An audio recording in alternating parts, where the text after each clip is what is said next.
이야기는 주인공 아이작 폰 게르타로부터 시작됩니다.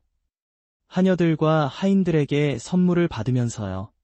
가장 어린 나이에 왕립학원에 입학 추천을 받게 되어서였습니다. 불과 10살의 아이작은 천재로 여겨졌습니다. 그가 짧은 시간 안에 이뤄낸 모든 것들 덕분이었죠. 짧은 시간 만에 온 집안이 축제로 떠들썩했고, 보모는 아이작이 가장 좋아하는 과자들을 직접 구워주기까지 했습니다. 심지어 아이작에게 가장 가까웠던 하녀인 한스는 아픈 아들을 도와준 것에 감사하며 아이작에게 많은 물건을 가져다 주었습니다. 아이작의 어린 남동생인 요나스조차 류트로 그에게 노래를 연주해 주었습니다. 모든 것이 아주 잘 진행되고 있었습니다. 아이작이 악몽에서 비명을 지르며 깨어나기 전까지는요. 놀랍게도 지금은 나이든 아이작이었습니다. 그는 단지 자신이 가졌던 좋았던 옛 시절을 기억하고 있었을 뿐입니다. 그가 깨어난 방에는 귀족적인 분위기가 전혀 없었고 오히려 빈민가처럼 보였습니다. 바로 그때 그의 측근 중 한 명인 루카스가 방으로 들어옵니다. 아이작이 앉아서 헐떡이는 모습을 보고 그는 아이작이 나쁜 꿈을 꾸었음을 깨닫습니다. 아이작은 그렇다고 인정하며 과거에 대한 꿈을 꾸었다고 밝힙니다. 루카스는 그에게 얼마나 오래전의 과거인지 묻습니다. 아이작은 약 20년 전의 일이었다고 말합니다. 그리고 루카스는 그에게 과거는 잊어버리고 방금 만들어준 신선한 치즈를 즐기라고 권합니다. 루카스는 그에게 다 먹고 나면 그들이 어제 걸은 검술 훈련을 할 것이라고 알려줍니다. 무슨 일이 일어났는지 알기 위해 이야기는 과거로 빠르게 돌아갑니다. 아이작이 10살이었을 때로 말이죠. 그리고 단 한 달만 있으면 왕립학원에 입학할 예정이었습니다. 축하 행사 후에 그는 갑자기 이상한 독감에 걸렸고 그 독감은 3달 동안 지속되었습니다. 그가 회복할 기미를 보이지 않자 그의 아버지 게르타 백작은 마법탑의 학자를 불렀습니다. 그 학자는 아버지에게 아이작이 특별한 체질로 고통받고 있다고 알립니다. 기본적으로 모든 생명체는 타고난 만화 그릇을 가지고 있으며 만화는 그 그릇의 크기에 적합한 속도로 움직입니다. 하지만 아이작의 만화 순환은 비정상적입니다. 너무 빠르고 폭력적이라고 합니다. 그리고 지금과 같은 속도라면 얼마 지나지 않아 혈관이 파열될 것입니다. 아이작 안에 있던 만화가 터져버린 댐처럼 뿜어져 나왔고 그것이 외부 만화와 충돌하는 순간 만화 폭발을 일으켜 많은 사람들을 죽게 했습니다. 다른 이들도 부상을 입었습니다. 그의 만화는 진정될 것 같았지만 경고도 없이 반복적으로 폭발했고 저택 사람들에게 큰 불안감을 안겨주었습니다. 결국 그 사건으로 요나스의 오른팔이 찢어졌을 때 아이작은 이제 더는 안 되겠다고 결심했습니다. 그리고 아버지에게 자신을 가두어 달라고 간청했습니다. 아무도 닿을 수 없는 곳에 아무도 다치게 할 수 없도록 말입니다. 그가 15살 때 갇히기를 요청했다고 합니다. 그리고 그 이후로 계속 그곳에 있었습니다. 현재 그는 루카스가 기침하는 것을 봅니다. 그런데 마른 기침이 아니라 피를 토하는 기침이었습니다. 아이작이 이것을 보는 순간 루카스가 만화 중독으로 고통받고 있다는 것을 깨닫습니다. 그리고 이것은 그가 너무 오랫동안 자신의 곁에 있었기 때문입니다. 아이작은 루카스에게 달려가 그를 확인합니다. 그리고 적어도 한 달은 쉬라고 재촉합니다. 하지만 루카스는 거절하며 말합니다. 아이작의 필요를 돌봐줄 사람이 아무도 없다고 자신이 쉬기로 결정한다면 말입니다. 게다가 그는 아이작을 놀립니다. 그에게 친구가 없다는 것을 상기시키면서 말입니다. 아이작도 그를 놀립니다. 자신을 모욕했다고 그를 쫓아낼 수도 있다고 말하며 말입니다. 하지만 루카스는 그가 걱정할 필요가 없다고 안심시킵니다. 왜냐하면 그는 한 번도 다친 적이 없기 때문입니다. 그가 아이작의 곁에 있었던 이래로 말입니다. 루카스는 아이작에게 확신합니다. 자신과 같은 다른 사람을 찾을 수 없을 거라고. 그리고 아이작은 지적합니다. 루카스가 언제든 죽을 수도 있다는 사실을 조심하지 않으면 말입니다. 아이작은 루카스를 보냅니다. 그에게 명상이 필요하다고 말하면서 말입니다. 그리고 루카스는 아이작에게 겸손하게 말하며 떠납니다. 그의 곁에 있어서 기뻤다고 말입니다. 나중에 아이작은 평소와 같은 플래시백 중 하나를 겪습니다. 그리고 그 안에서 그는 루카스의 피투성이 몸을 봅니다. 자신의 만화 폭발 중 하나 이후의 모습이었습니다. 아이작은 침대 위에서 현실로 돌아옵니다. 그제야 루카스 또한 죽었다는 것을 깨닫습니다. 그가 피를 토하며 떠난 후 그는 1년 넘게 방문하지 않았습니다. 그리고 나중에야 아이작은 그의 사망 소식을 들었습니다. 그날 아버지로부터 또 다른 만화 폭발이 일어났고 그는 문을 완전히 잠가야 했습니다. 아이작은 자신을 탓합니다. 거리를 두었어야 했다고 말하며 누구에게도 정을 주지 말았어야 했다고 합니다. 그는 가까운 사람들이 안전했을 거라고 믿습니다. 그들에게 조금 더 차갑게 대했더라면요. 아이작은 이 방법을 채택하기로 했고 몇 년 후 먹기를 거부하고 난 후에도 그는 여전히 살아있음을 깨닫습니다. 항상 그에게 떨어뜨려진 빵에는 곰팡이가 피었습니다. 그리고 그가 마침내 다시 먹기 시작하기로 했을 때 그는 곰팡이를 털어내고 빵을 한 입 베어 물었습니다. 이때 그는 정말 늙어 보입니다. 여전히 중년 남성임에도 불구하고요. 그는 마법 연구에 전념했습니다. 그를 괴롭히는 상태를 극복하기 위해 아주 오랫동안 책을 읽고 난 후였습니다. 그는 책에서 모든 것을 배웠고 더 이상 알 것이 없었습니다. 남은 것은 영감과 직관뿐이었습니다. 몇 년 후, 아이작은 자신의 퇴색된 문제를 극복할 단서를 찾습니다.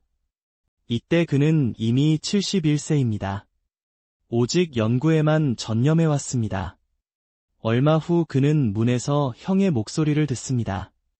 그리고 그는 충격을 받습니다. 아이작은 왜 왔냐고 차갑게 묻습니다. 조나스는 들어와도 되냐고 묻습니다. 그러나 아이작은 거절합니다. 조나스에게 그 자리에서 말하라고 합니다. 그들은 문 양쪽에 앉아 문의 등을 기대고 이야기합니다. 아이작은 조나스에게 어떻게 지냈냐고 묻습니다. 조나스는 정말 긴 이야기라고 대답합니다. 조나스는 아이작에게 아는지 묻습니다. 오늘이 아버지의 기일이라는 것을. 아이작은 아버지께서 어떻게 돌아가셨는지 묻습니다. 그는 긴 이야기라고 대답합니다. 아이작에게 듣고 싶냐고 묻습니다. 아이작은 그러라고 말합니다. 조나스는 기꺼이 이야기를 시작합니다. 30년 전 일어났던 일과 함께 그것은 전투였다. 첫째 왕자와 둘째 왕자 사이에 벌어진 누가 통치자를 계승할 것인가를 두고 몇 시간 후 조나스는 드디어 이야기를 마친다. 그리고 아이작은 자신의 동생이 정말 이야기를 잘한다고 인정한다. 시간 가는 줄도 몰랐기 때문이다. 조나스는 형을 놀리며 알았더라면 그냥 시인이 됐을 거라고 말한다. 하지만 어려웠을지도 모른다.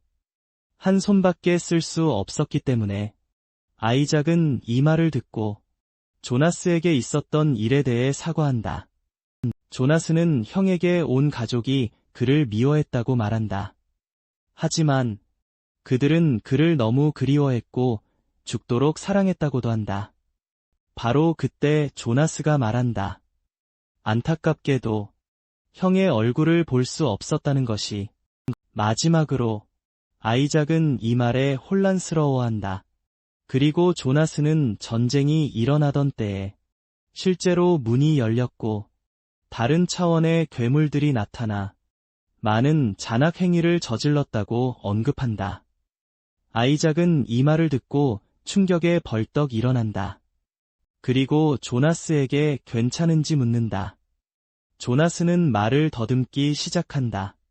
더 일찍 오지 못한 것을 후회하면서 바로 그때 아이작은 문 아래에서 피가 나오는 것을 발견한다. 그리고 서둘러 문을 연다. 검 한 자루가 동생의 배에 박혀 있는 것을 발견한다. 조나스는 땅에 쓰러진다. 그리고 아이작은 동생의 죽은 몸을 공포에 질려 바라본다. 그는 동생이 죽어가고 있었는데도 그렇게 오랫동안 이야기할 수 있었다는 것을 믿을 수 없었다. 그는 동생을 어깨에 메고 지하실 계단을 올라갈 때 그의 얼굴에 눈물이 흐른다. 동생이 너무 가벼워서 보여주는 오랜 세월 동안 얼마나 굶주렸는지. 아이작은 지상으로 돌아온다. 그리고 그가 마주한 것은 완전한 파괴였다. 저택은 폐허가 되어 있었고 복도에는 괴물의 시체가 놓여 있는 것이 보인다. 밖으로 나섰을 때 아이작은 눈이 와서 겨울임을 알아차린다. 왜냐하면 그는 그 계절에는 동생을 묻을 수 없을 테니까요. 그는 봄이 되면 동생을 묻어주겠다고 약속합니다. 가족 묘지를 사용할 수 있도록요. 아이작은 또한 결론을 내립니다. 이때가 자신이 죽을 때라고 말이죠. 마침내 봄이 오고 약속대로 아이작은 동생을 묻습니다. 동생의 무덤가에 서서 그는 손을 들어 화염구를 만들어냅니다. 아이작은 짧게 미소 짓습니다. 마침내 해냈기 때문이죠. 그토록 오랜 시간 연구해왔던 자신의 특수체질을 어떻게 극복할 수 있을지에 대해 그렇게 오랜 시간 끝에 마침내 해낸 것입니다. 그의 왼손에는 부서진 룬스톤이 들려 있습니다. 그리고 자신이 극복할 수 있다는 것을 알았기에 자신의 특수체질을 아이작은 자신 또한 마침내 죽을 수 있다고 생각합니다. 그는 용서받을 수 있을지 궁금해합니다. 자신이 초래했던 모든 고통에 대해 말이죠. 그는 후회합니다. 자신의 연구를 더 일찍 시작하지 않았다는 사실을, 그리고 자신에게 상황이 달라질 수도 있었을지 궁금해합니다. 이와 함께 아이작은 땅에 쓰러져 죽습니다. 갑자기 그는 자신의 이름을 부르는 익숙한 목소리를 듣습니다. 그리고 그것은 한스의 목소리로 밝혀집니다. 아이작은 자신의 귀를 믿고 싶지 않습니다. 한스는 몇 년 전에 죽었기 때문입니다.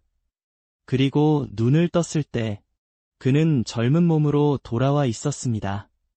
한스는 창가에 서서 창문을 엽니다. 아이작이 땀에 흠뻑 젖어 창백해 보였기 때문입니다. 아이작은 자신이 꿈을 꾸고 있는지 궁금해하며 몸을 일으킵니다. 동시에 그의 삶이 주마등처럼 죽음의 순간에 눈앞을 스쳐 지나간다고 생각합니다. 한스는 창가로 걸어가 노는 어린 요나스를 봅니다. 하녀들을 애먹이는 요나스를 봅니다. 아이작은 기분 좋은 미소를 짓습니다. 마침내 자신이 꿈을 꾸는 것이 아님을 깨달았을 때 어느 정도 과거로 돌아왔다는 것을 말이죠. 그는 이제 새로운 삶을 마주하게 됩니다. 그곳에서 그는 과거의 속박에서 벗어나리라 기대됩니다. 그가 창가에 서 있을 때 아이작은 회상을 합니다. 아이작은 예전에 다른 방에서 하녀들이 자신의 상태에 대해 불평하는 것을 들었습니다. 그리고 그것이 항상 문제를 일으킨다고요. 그들은 아이작이 만든 엉망진창을 치워야만 했습니다. 하지만 그들은 항상 그의 만화가 언제 다시 폭발할지 두려워합니다. 한스는 곧 이 말을 듣고 막방으로 들어가려 할 때 그들을 꾸짖으려 하자 아이작이 그를 막습니다. 한스에게 그들이 딱히 틀린 말을 하는 게 아니라고 말합니다. 사실 아이작은 한스에게 자신을 찾아오는 것도 그만하라고 합니다. 한스는 머리에 붕대를 감고 있습니다. 아이작은 그에게 이 일이 자신이 옆에 있었기 때문에 일어났다고 상기시킵니다. 한스는 아이작 앞에 무릎을 꿇고 그를 위로하며 아이작이 모든 것을 잘못 생각하고 있다고 말합니다. 한스는 아이작에게 여전히 그를 아끼고 있다고 말합니다. 하지만 그가 힘든 시간을 겪고 있는 것 같습니다. 그리고 그 시간이 지나면 더 이상 큰일이 아닐 것이라고 한스는 그때 밝게 말했습니다. 하지만 그 또한 그렇게 생명을 잃었는데 그의 만화 폭발 중 하나 때문이었습니다. 이제 그에게 두 번째 기회가 주어졌으니 아이작은 자신이 무엇을 해야 할지 궁금해합니다. 아이작은 대담한 조치를 취하기로 결정합니다. 그리고 그는 한스에게 차갑게 떠나라고 말합니다. 한스는 아이작이 농담하는 줄 압니다. 아이작이 분명히 말할 때까지 그를 주변에서 보고 싶지 않다고 한스는 마지못해 떠납니다. 아이작은 이렇게 하는 것이 고통스러웠지만 그는 한스와 가까이 지내는 것이 그를 위험에 빠뜨릴 뿐이라는 것을 압니다. 한스가 방을 나서며 아이작에게 촉구합니다. 모든 책임을 혼자 지려고 하지 말라고. 한스는 그들을 믿어도 괜찮다고 말합니다. 때로는 그가 떠나고 나서 아이작은 한스가 꿈에서 이 말을 한 적이 없다는 것을 깨닫습니다. 하지만 그때 그는 자신의 뺨을 때립니다. 자신이 정말 꿈이 아니라는 것을 확인하기 위해 그 뺨 때림이 너무 아파서 자신이 과거로 돌아왔음을 확인합니다. 그는 전생에 어떻게 죽었는지 궁금해합니다. 하지만 그는 이것을 제쳐두기로 합니다. 그것이 꿈이든 현실이든 상관없기 때문입니다. 그가 해야 할 일은 자신을 다시는 만화 폭발을 겪지 않도록 막는 것입니다. 알고 보니 과거에는 그와 같은 증상을 겪었던 사람이 있었는데 이 사람이 바로 지크폰 게르타였습니다. 그는 어떤 경지에 도달할 수 있었는데 그곳은 어떤 인간도 이전에 도달하지 못했던 곳이며 바로 시클레스 마법사입니다. 이 사람은 아이작의 고조, 할아버지였고 그는 오직 선조 기록을 통해서만 그에 대해 알 수 있었는데 그 기록은 아버지가 그에게 물려준 것이었다. 그가 지하 감옥에서 살 때 수년간의 상세한 연구 끝에 그는 극복할 방법을 발견했다. 그 특별한 체질을, 그것은 바로 특정한 룬스톤을 이용하는 것이었다. 아이작은 이어서 패턴을 새긴다. 그의 연구를 바탕으로 마나 스톤에 특정 룬스톤을 만들기 위해 그가 필요한 아이작은 돌을 움켜쥐고 다시 젊어졌다는 것이 얼마나 좋은지 깨닫는다.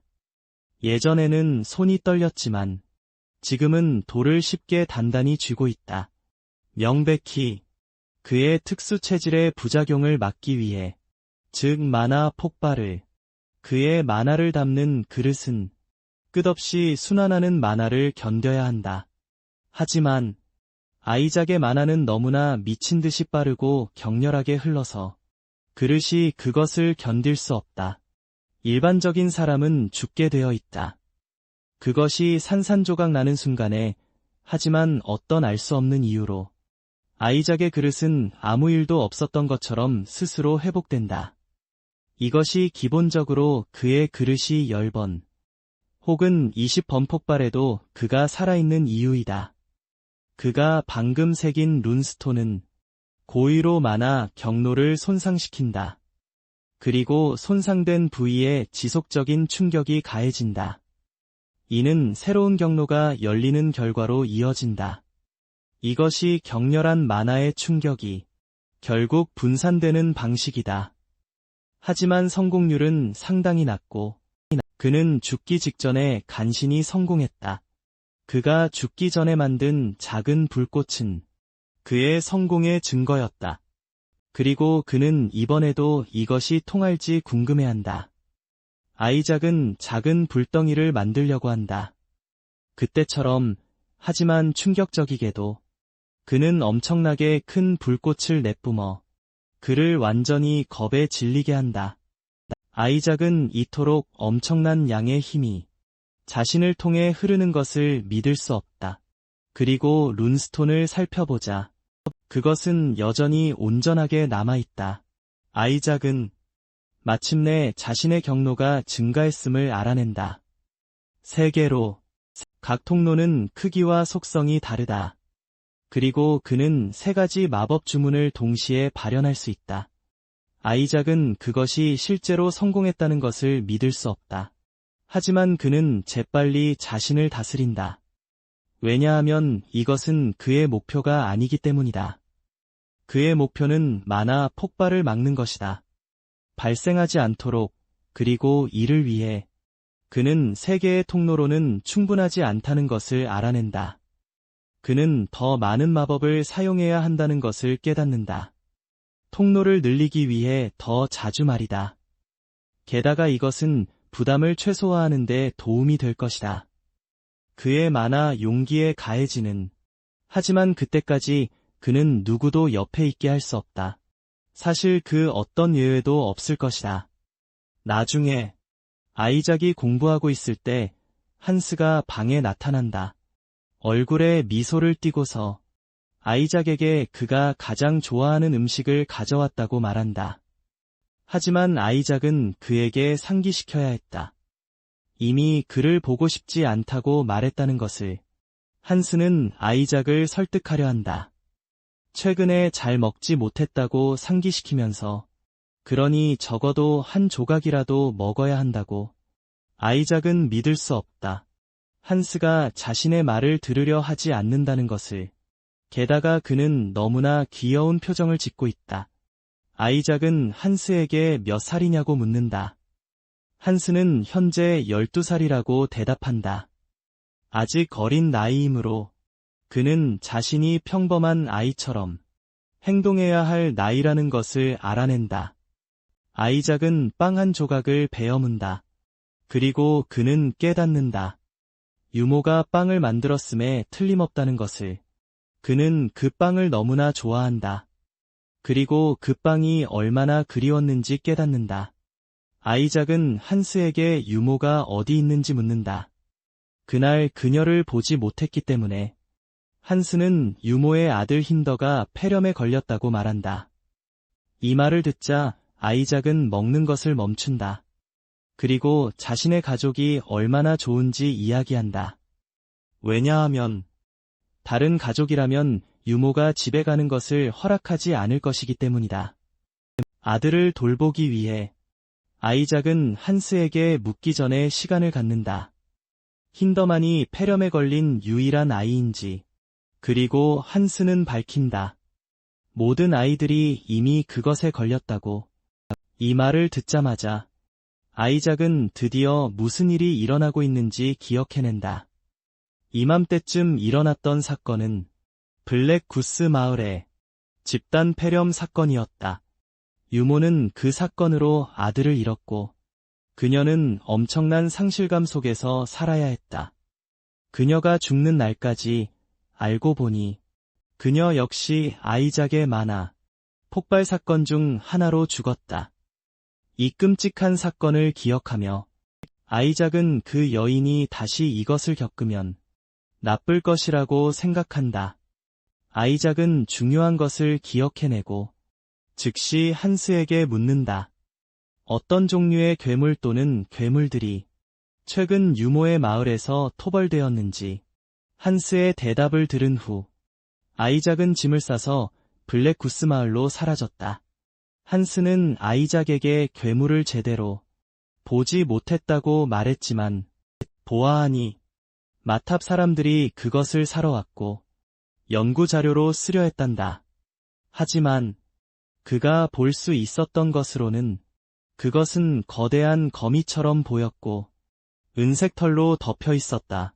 한스의 설명을 듣고 아이작은 그가 겨울거미에 대해 이야기하고 있다는 것을 깨닫는다. 겨울거미는 그렇게 강하지 않지만 엄청난 번식률 때문에 대규모 무리를 형성한다.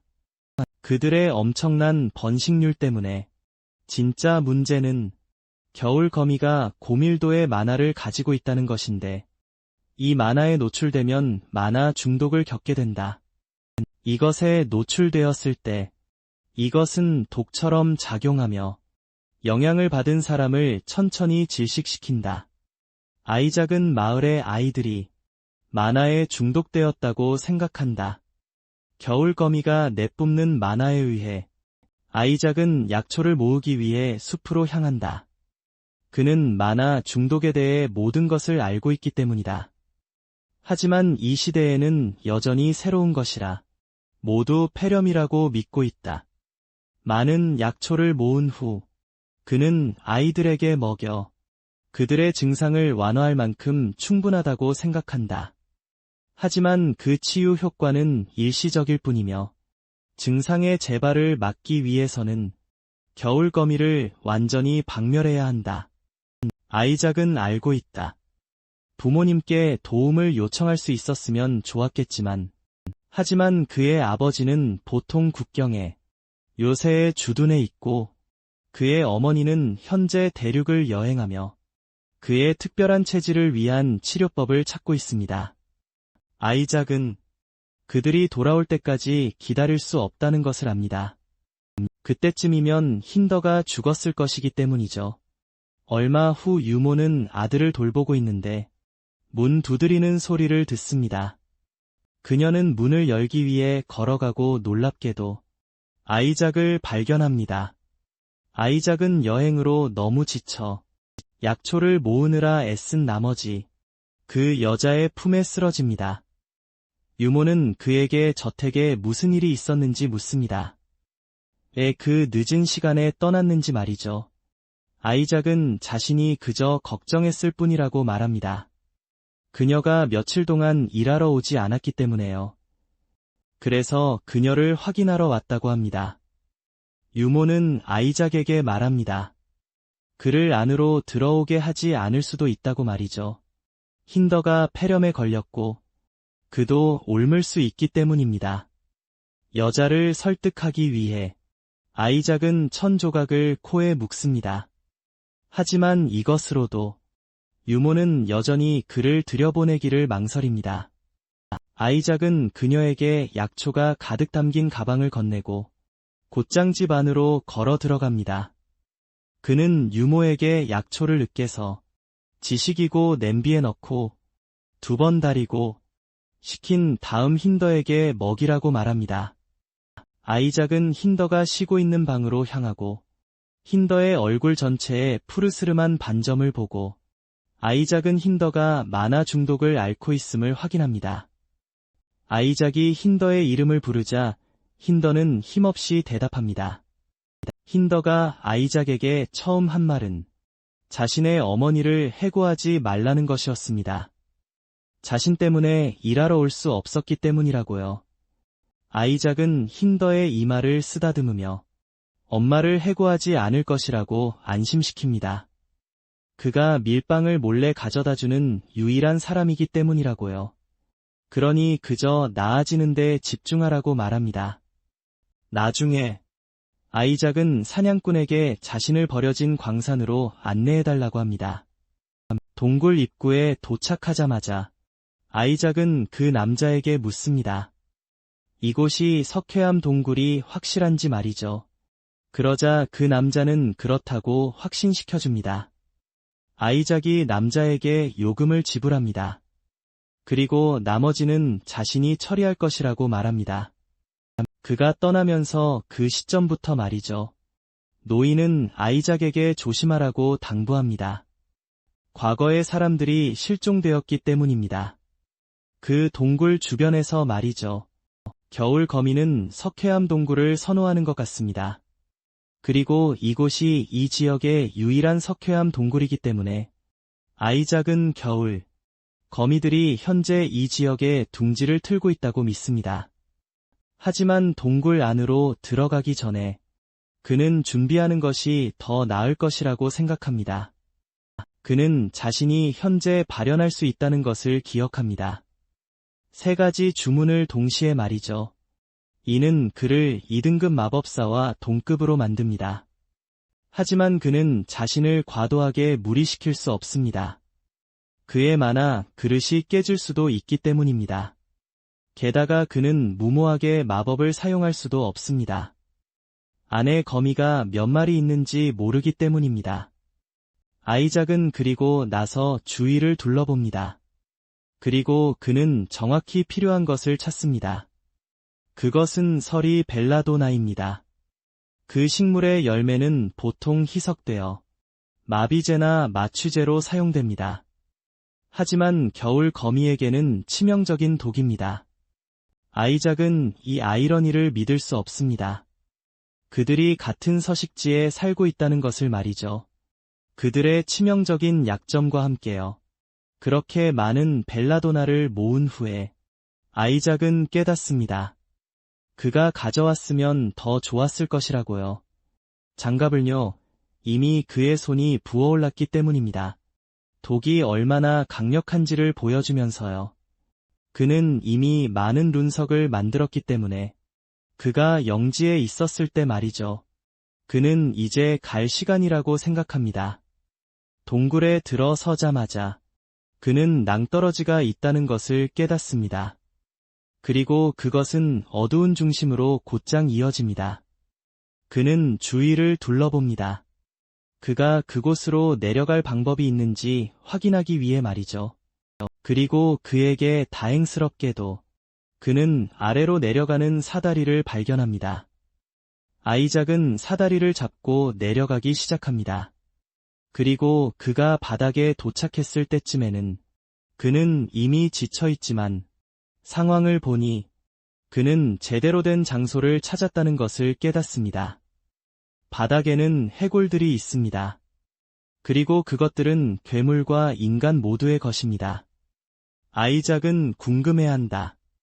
그 인꼬리 사냥꾼이 언급했던 실종된 사람들의 것인지.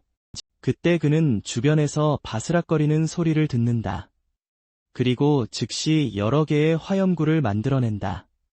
자신을 둘러싸기 위해 불 덕분에 그는 멀리서 자신을 응시하는 거미들을 발견한다.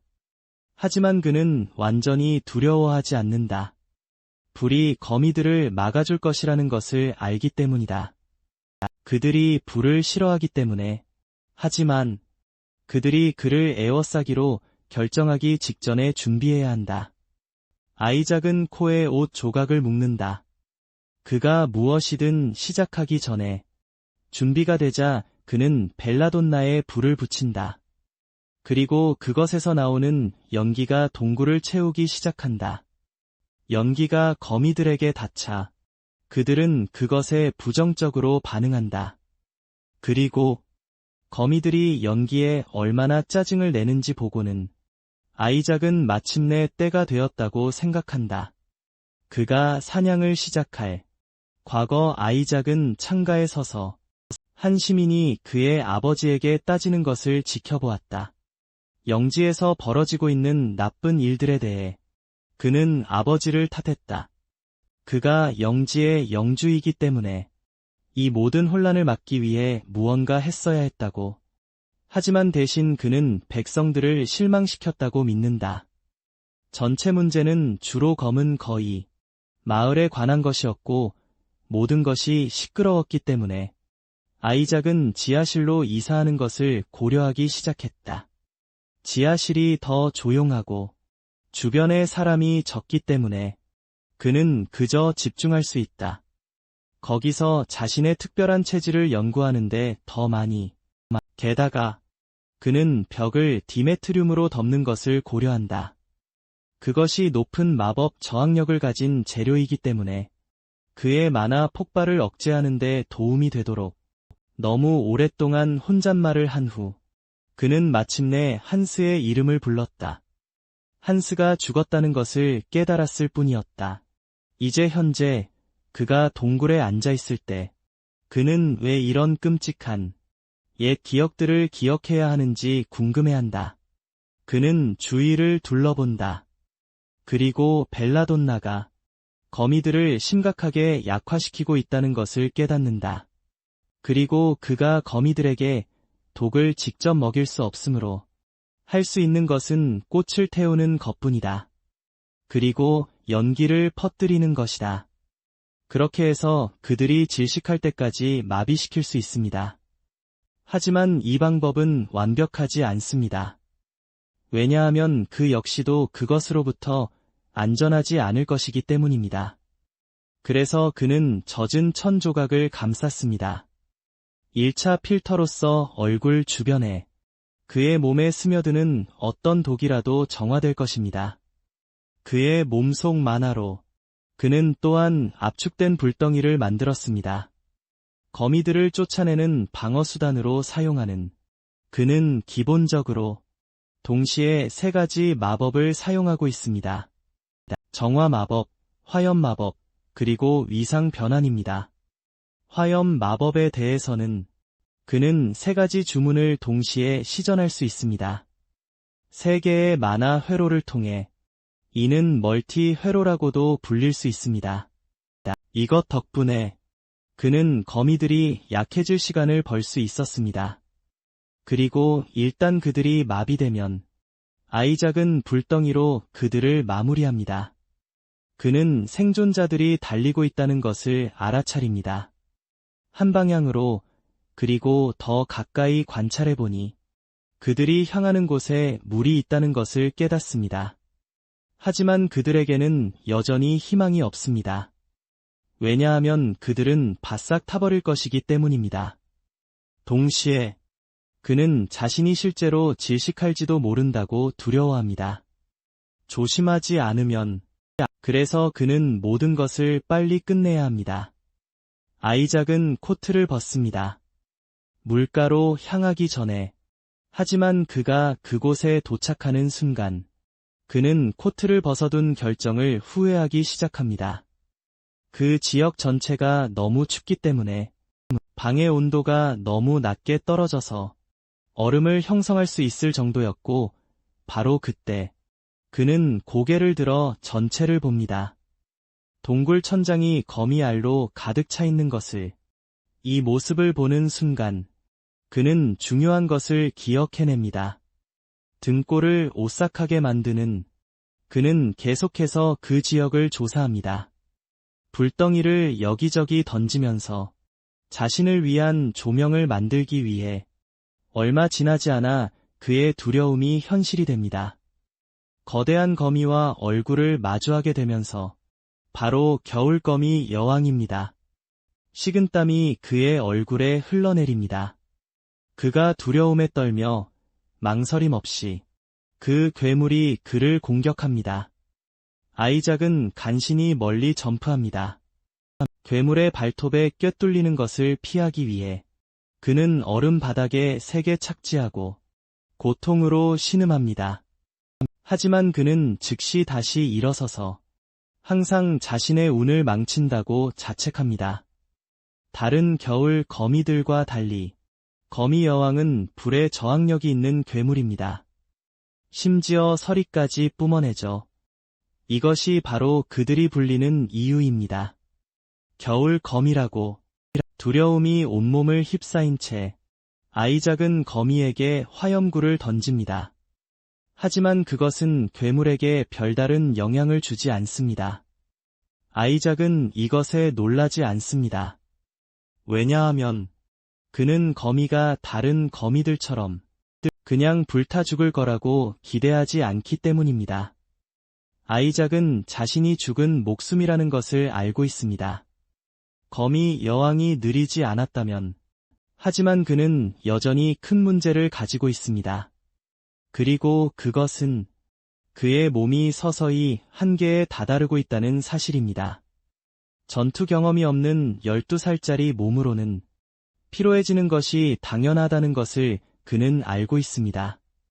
설상가상으로 그는 밤새도록 깨어 있었고 낮에는 하루 종일 마법을 사용했습니다. 아이작은 곧 아무도 자신을 구하러 오지 않을 것이며 자신이 두려움을 극복해야 한다는 것을 깨닫습니다. 그는 보모가 자신을 위해 해준 희생들을 기억하기 시작합니다.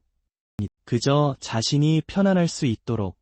듣자 하니 밀은 북부 지역에서는 아예 자라지 않는다고 합니다. 그들이 있는 곳에서. 하지만 보모는 매주 먼 도시로 가서 오직 고품질이 밀을 얻기 위해 그가 먹을 수 있도록 부드러운 빵을 이 사실을 기억하자 아이작은 정신을 가다듬습니다. 그리고 그는 결심합니다. 보모에게 부탁하기로 빵을 많이 만들어 달라고. 집에 돌아가면 아이작은 삽을 잡고 배낭을 내려놓습니다. 거미 여왕과 정면으로 맞설 준비를 하면서. 왜냐하면 여왕이라 할지라도 여전히 벌레이기 때문입니다. 아이작은 배낭을 내려놓고 삽을 든 채 여왕에게 달려듭니다. 여왕의 느린 움직임을 역이용하여 아이작은 삽으로 그녀의 머리를 강타합니다. 하지만 구멍을 남겼을 뿐입니다. 이것으로는 여왕을 죽이기에 충분치 않았습니다. 그가 여왕 괴물 아래로 끌려가는 동안에도. 그럼에도 불구하고 아이작은 괴물의 다리를 놓지 않습니다. 무엇을 해야 할지 잠시 고민한 후 괴물을 쓰러뜨리기 위해 그는 다른 방법을 사용해야 한다는 것을 알아냅니다. 그는 압축한 화염구를 만들어냅니다. 그리고는 더욱더 압축합니다. 불꽃이 푸른색으로 변할 때까지. 그가 원하는 만큼 강력해지자 그는 압축된 푸른 불꽃을 거미의 배에 뿜어냅니다. 그가 원했던 대로 불꽃은 거미 여왕의 내부를 태우기 시작합니다. 거미가 목숨을 잃어 몸을 흔드는 동안 아이작은 손을 빼내려 합니다. 하지만 그렇게 하기가 어렵습니다. 거미가 가만히 있지 않기 때문입니다. 그렇게 애쓴 후 그는 마침내 팔을 빼낼 수 있게 됩니다. 아이작은 바닥에 쓰러져 머리를 부딪힙니다. 하지만 푸른 불꽃은 거미를 쓰러뜨리기에 충분합니다. 심지어 얼음 덩어리까지 태웁니다. 나중에 아이작은 주변에서 익숙한 목소리들을 듣습니다. 이들은 한스와 유모의 목소리입니다. 그는 그가 어떻게 버려진 광산에 들어갔는지 이야기하는 것을 듣습니다. 그리고 그것이 그를 다치게 했다는 것을요. 이때 아이작은 깨닫게 됩니다. 자신이 실제로 겨울거미 여왕을 물리쳤다는 것을요. 그리고 그 후 땅에 머리를 부딪히며 의식을 잃었다는 것을요. 하지만 그는 그 후에 깨어나 간신히 빠져나와 버려진 광산을 벗어나 마을로 돌아왔습니다. 그 후 그는 한스를 만났습니다. 마을 입구에서 서성거리던 한스를요. 그리고 그는 한스의 품에서 잠들었습니다. 이제 그가 깨어났으니 아이작은 유모가 한스에게 말하는 것을 듣습니다. 아이작이 시킨 대로 한 후 힌더가 완전히 나았다고요. 한스는 아이작을 쳐다보며 그가 원래 이런 사람이라고 말합니다. 그가 무감각해졌을 수도 있었기 때문입니다. 만화 폭발 이후로요. 하지만 그의 선한 마음은 결코 그를 떠나지 않았다고요. 아이작은 이 말을 듣고 얼굴이 터질 듯이 붉어집니다. 그리고 그는 억지로 몸을 일으킵니다. 그가 이미 깨어났다는 것을 알 수 있도록. 두 사람은 이것을 보고 충격을 받는다. 그리고 그는 그들에게 얼마나 잠들어 있었는지 묻는다. 한스는 그에게 반나절 정도 정신을 잃고 있었다고 말한다. 그리고 그녀는 그에게 괜찮은지 묻는다. 그는 괜찮다고 대답한다. 그리고 통증은 조금 참을 만하다고. 여자는 이 말을 듣고 기겁한다. 아이작에게 참을 만하다는 게 무슨 뜻이냐고 묻는다. 그녀는 알고 싶어 한다. 왜 그렇게 위험한 곳에 혼자 갔는지. 그리고 그는 침착하게 대답한다. 근처 약초를 캐려다가 넘어졌다고. 아이작은 그가 괴물을 죽였다고는 당연히 말할 수 없다는 것을 안다. 왜냐하면 도저히 12살짜리 아이가 그랬다는 것을 그들이 믿을 리 없기 때문이다. 그에게는 더 나을 것이다. 그냥 핑계를 대는 것이. 아이작은 이어서 유모에게 힌더는 어떻게 지내는지 묻는다. 그리고 그녀는 그가 훨씬 나아졌다고 대답한다.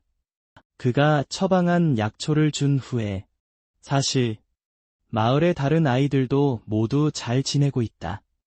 아이작은 이 말을 듣고 기뻐한다. 그리고 그는 생각한다. 만화 중독을 비밀로 하는 것이 더 나을 것이라고. 왜냐하면 높은 사람들이 알게 되면 학자들이 불려올 것이고 분명히 문제가 될 것이다. 만약 겨울 거미에 버려진 광산의 시체들이 발견되면 유모는 아이작에게 약초에 대해 어떻게 아는지 묻는다. 그리고 그는 책에서 읽었다고 거짓말한다. 아이작은 이어서 그 문제에 대해 잊자고 제안한다. 그리고 한스에게 이제 갈 시간이라고 말한다. 한스는 아직 그들이 갈 때가 아니라고 알려준다. 왜냐하면 밖이 눈이 오기 때문이다. 하지만 아이작은 한스에게 상기시킨다. 그가 큰 곤경에 처할 것이라고.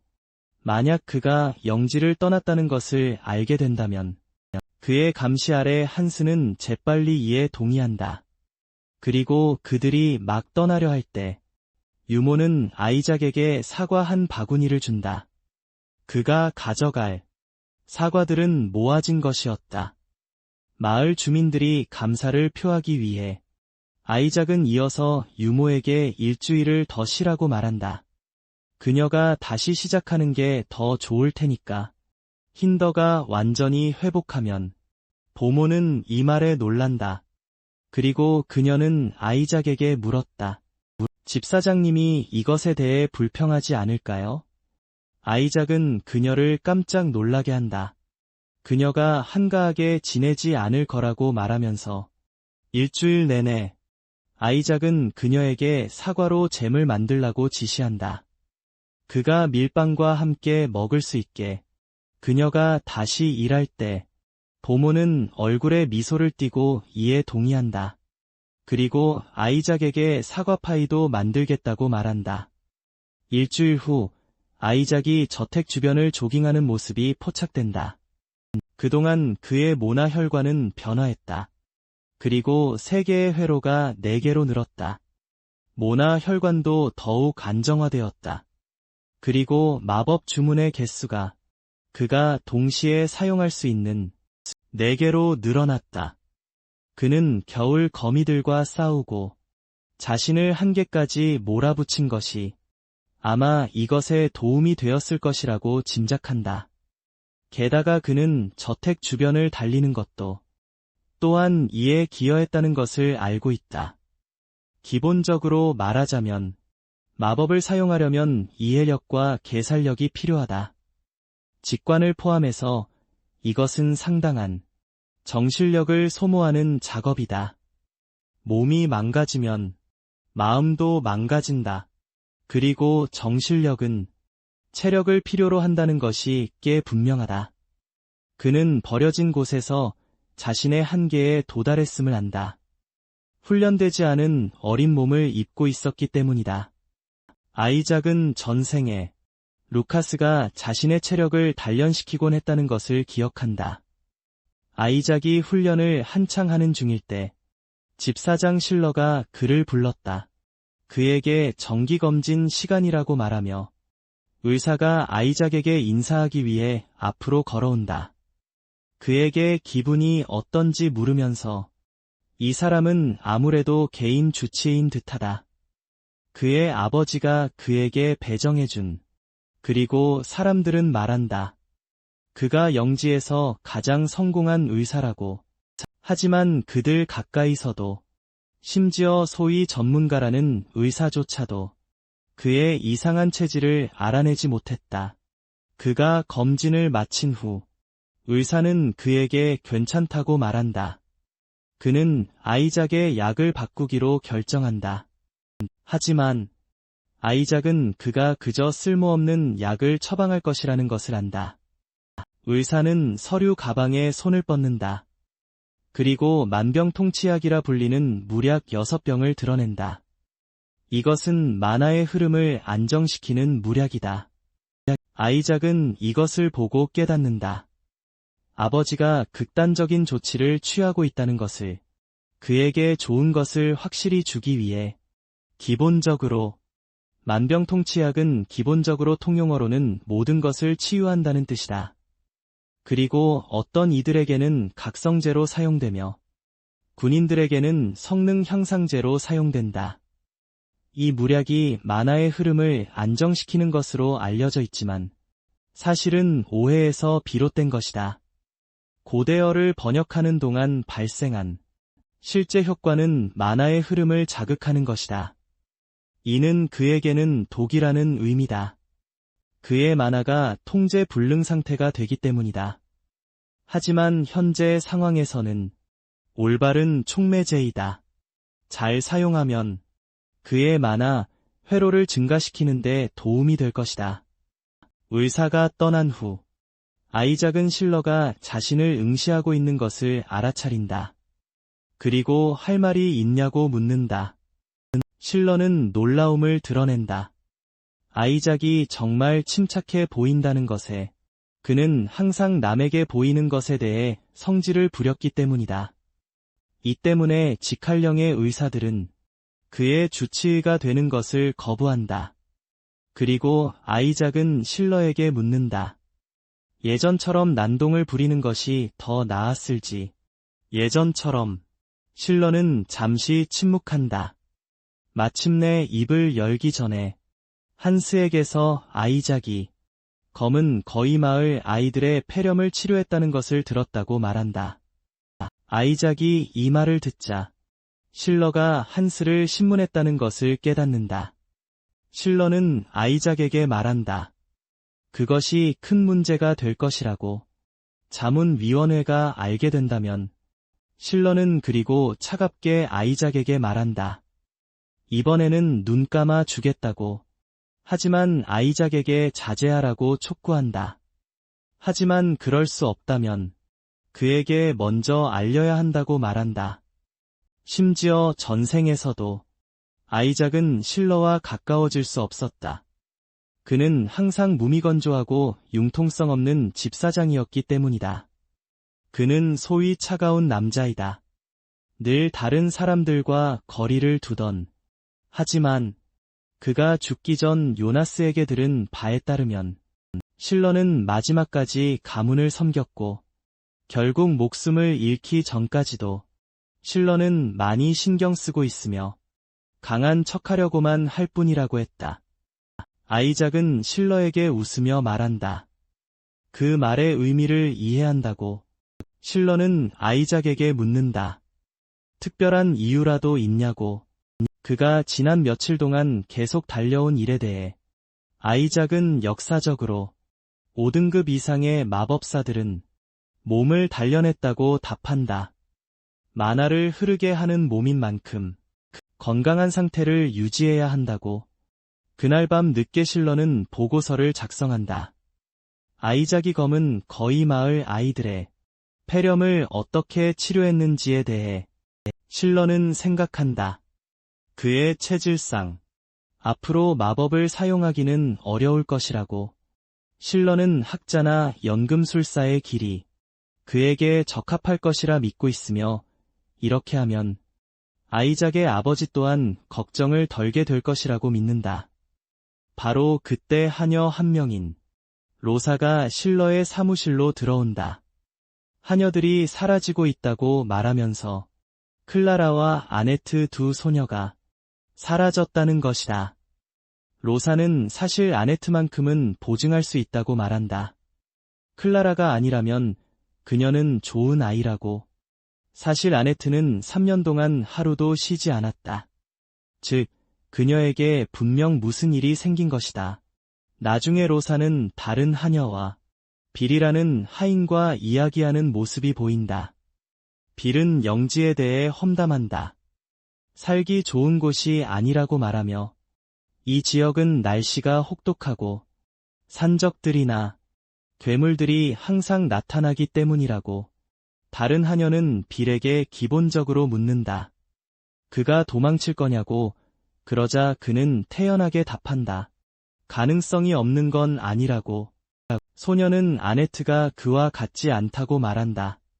그저 홀연히 사라질 수 있는 사람이 아니라고. 그녀는 열심히 일했기 때문에. 아버지의 약값을 내기 위해. 빌은 어리석게도 소녀에게 말한다. 아픈 아빠 간병하는 게 지겨워졌거나 아니면 백수 건달이랑 도망쳤거나. 로사가 빌에게 입 조심하라고 소리쳤고, 하지만 빌은 자신을 변호하며 그저 자기만의 가설을 내놓는 것뿐이라고 말한다. 두 사람은 자신들은 관심 없다고 말한다. 그가 어떤 이론을 가지고 있든 빌은 이어서 말한다. 무슨 일이 벌어지고 있든 흑마법의 소행일 수도 있다고. 그들은 그에게 그게 무슨 말이냐고 묻고 그는 그들에게 상기시킨다. 자신들이 마법사 가문을 위해 일하고 있다는 것을. 게다가 아이작은 몸이 좋지 않다. 그리고 그는 아이작의 아버지가 손에 넣을 수 있는 모든 마법을 아들을 치료하는 데 쓰고 있다고 믿는다. 이때 로사와 동료는 깨닫는다. 빌이 말하는 것이 실종된 소녀들이 산제물로 바쳐졌다는 것을. 로사는 그를 꾸짖으며 어리석은 소문을 퍼뜨리지 말라고 말한다. 빌에게 집주인이 그를 받아주었다는 것을 상기시키며 그가 범죄자였음에도 불구하고 말이다. 두 사람은 서로 다투고 있는데 아이작이 그들 뒤에 나타난다. 빌에게 아주 흥미로운 이야기가 있다고 말한다. 아이작은 그에게 미소를 짓고 그에게 이야기를 더 해달라고 재촉한다. 그리고 빌은 혼비백산한다. 자신이 입을 함부로 놀렸다는 것을 아이작 앞에서 깨달았을 때 아이작은 빌을 그의 사무실로 데려가 더 많은 이야기를 듣는다. 빌은 첫 번째 하녀가 2달 전 사라진 힐다였다고 밝힌다. 그리고 몇 주 뒤 클라라가 실종되었다. 아네트는 지난 주말에 사라졌다. 차가운 시선으로 미사에 다녀온 후 아이작은 그에게 왜 이런 일이 일어났는지 아는지 묻는다. 빌은 속으로 걱정한다. 아이작의 눈빛이 얼마나 차가운지 보았을 때. 그리고 그는 대답한다. 무슨 일이 일어났는지 전혀 모른다고. 아이작은 그에게 솔직해도 된다고 안심시키고 그 일로 처벌하지 않을 것이라고 말한다. 빌은 어쩔 수 없이 묻는다. 아이작이 자신이 말하는 것에 확신하는지. 그러자 아이작은 그렇다고 말하고 빌은 잠시 말을 잇지 못한다. 그리고 아이작은 그에게 묻는다. 소녀들이 자기 때문에 사라졌다고 생각하는지. 빌은 말하기 전에 더듬거린다. 그와 관련이 있다는 건 꽤 분명합니다. 그는 한스가 아이작과 가장 가깝다고 말합니다. 그리고 그는 항상 멍이 들거나 다칩니다. 게다가 그는 항상 이 통증 아니면 저 통증에 대해 불평합니다. 빌은 계속해서 말을 쏟아냅니다. 말하면서 한스가 죽게 될 거라고 꽤 확신한다고. 그 어떤 죽음보다도 가장 고통스러운 죽음을 맞이할 거라고. 빌은 즉시 말을 멈춥니다. 아이작의 기분이 완전히 바뀌었다는 것을 깨달았을 때. 그리고 그는 공포에 질려 소리 지르기 시작합니다. 아이작에게 목숨을 살려달라고 빌면서 그는 결혼도 하지 못했다고 말합니다. 심지어 아이도 없다고. 그러자 아이작은 그에게 무심하게 살고 싶냐고 묻습니다. 아이작은 그에게 살고 싶다면 나중에 자신을 위해 어떤 일을 해야 할 것이라고 알려줍니다. 아이작은 자신의 방에 있습니다. 과거 생의 로사와 아네트에 대해 생각하면서 한스와 유모가 죽은 후 그들은 그를 섬기겠다고 자원한 유일한 하녀들이었습니다. 그가 그들을 없애려 했을 때조차도 두 사람은 떠나기를 거부했습니다. 그는 심지어 그들에게 무략을 가져오지 말라고 말합니다. 그것들은 쓸모없으니까요.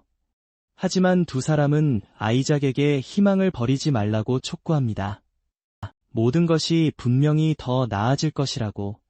아이작은 이것을 잘 받아들이지 못했습니다. 그들에게 얼마나 끔찍한 일인지 말하면서 자신이 사랑하는 사람을 자신의 손으로 죽이는 것이. 아이작은 그들에게 소리 지릅니다. 그들이 그 기분이 어떤지 아느냐고 물으면서 그러자 아네트가 나서서 아이작에게 자신은 안다고 말합니다. 자신이 친구의 죽음을 초래했기 때문이라고. 자신의 손으로요. 아이작은 이 말을 듣고 놀랍니다. 그리고 그는 더 자세한 내용을 묻습니다. 아네트는 그것이 과거에 일어났던 일이라고 밝힙니다. 그녀가 클라라를 구할 수도 있었을 것이라고 말하며 만약 그녀가 클라라에게 손을 내밀었다면요. 아네트는 아이작에게 다가갑니다. 그의 특별한 상황을 이해한다고 말하면서 하지만 그녀는 그에게 알려줍니다. 누구라도 결코 의도하지 않았던 일들을 결국 하게 될 수 있다고. 그녀는 아이작에게 침착하게 말합니다. 누구에게나 일어날 수 있는 일이라고요. 살면서 한 번쯤은요. 놀랍게도 그 당시 아네트의 이야기는 그에게 위안을 주었습니다. 이제 현재로 돌아와서 아이작은 더 자세한 내용을 묻지 않은 것을 후회합니다.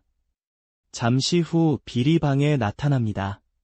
그리고 아이작은 그에게 임무를 주었던 것 같습니다. 하녀들이 어디로 갔는지 알아내라는.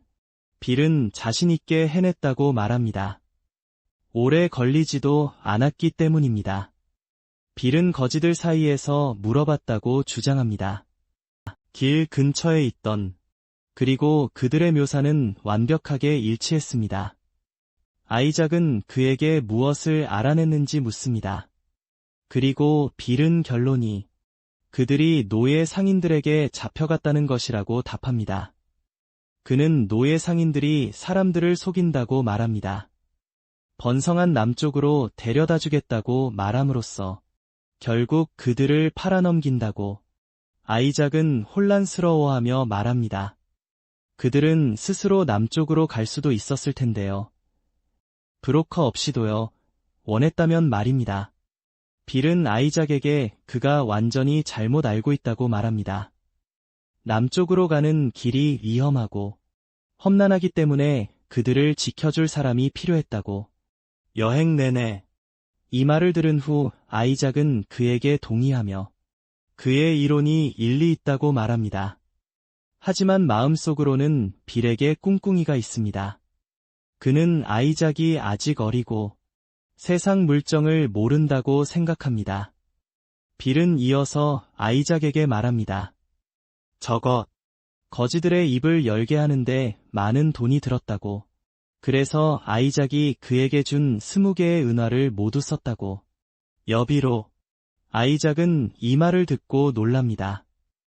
그 금액이 반년치 임금에 해당하는 액수이기 때문입니다. 빌은 모두가 경계심이 많았다고 주장합니다. 그리고 아이작은 그에게 말합니다. 자신은 돈에는 별로 신경 쓰지 않는다고. 왜냐하면 그가 원하는 것은 하녀들을 찾는 것이기 때문이라고. 가능한 한 빨리. 빌은 이 말을 듣고 크게 미소 짓습니다. 그리고 그는 즉시 아이작에게 묻습니다. 자신에게 해줄 다른 일이 있는지. 아이작은 그에게 확신시키며 그렇다고 말합니다. 이 일에 대해 충분히 보상받을 것이라고. 빌은 이 말을 듣고 내심 기뻐합니다. 왜냐하면 그에게는 만만한 상대를 찾았다고 생각하기 때문입니다. 아이작을 잘 이용하면 자신에게 큰 이득이 될 것이라고 확신합니다. 그는 아이작을 갓 낳은 황금알로 봅니다. 하지만 유일한 단점은 아이작이 시한폭탄이라는 것입니다. 그럼에도 그는 걱정하지 않습니다. 약간의 위험 없이는 보상도 없으니까. 미소를 지으며 그는 아이작에게 브로커에게 데려다 줄 수 있다고 해요. 하지만 모든 것이 순식간에 벌어집니다. 그리고 그가 눈을 떴을 때 그는 속옷만 입은 채 감방에 갇힌 자신을 발견합니다. 그는 충격에 빠져 어떻게 감방에 들어왔냐고 소리칩니다. 하지만 그는 모르지만 아이작이 그의 뒤에 서 있습니다. 손에 룬스톤을 들고, 그리고 그는 그 남자의 불행을 보며 차갑게 미소 짓고 있습니다.